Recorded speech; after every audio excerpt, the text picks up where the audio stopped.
En este momento, si nos adquiriéramos jurídicamente y estrictamente al papel, yo no estoy imputado. ¿Vale? Por lo tanto, no interpreten ustedes a la justicia, por favor. Son libres de hacer las interpretaciones que quieran. Las que quieran. Porque para eso yo creo en la libertad de expresión y en el Estado de Derecho. Pero dejen a quien tiene competencias que se pronuncie sobre lo que se tiene que pronunciar. Si no está imputado, ¿por qué da esta rueda de prensa? Porque me da la gana. ¿Es suficiente respuesta? O se la tengo que clarificar. ¿Y entonces teme algo? No temo nada. Lo único que quiero es salir claramente y dar la cara porque no tengo nada que ocultar. Y parece mentira que me pregunte usted por qué doy la rueda de prensa después de lo que hemos leído todo el fin de semana en cualquier medio de comunicación. Oiga, creo que es motivo suficiente el que yo venga aquí y clarifique mi situación.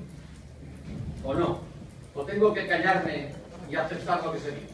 Pues no es ese mi talante. El siguiente punto es el del autoprocesamiento. Les ruego que para informarse pues consulten a cualquier gabinete de comunicación que los tienen y ellos son los que les pueden indicar todo el procedimiento.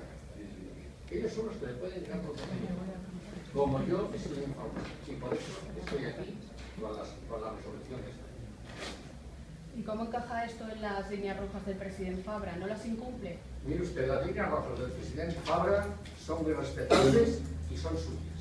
Yo tengo mis propias líneas, que pueden coincidir o no, pero nadie, lo he dicho y lo repito, me va a marcar cuáles son las decisiones que yo debo de tomar.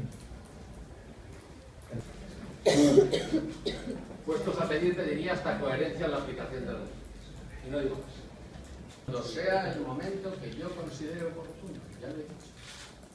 Porque además habrá que ver lo que pase en los próximos días, semanas o meses.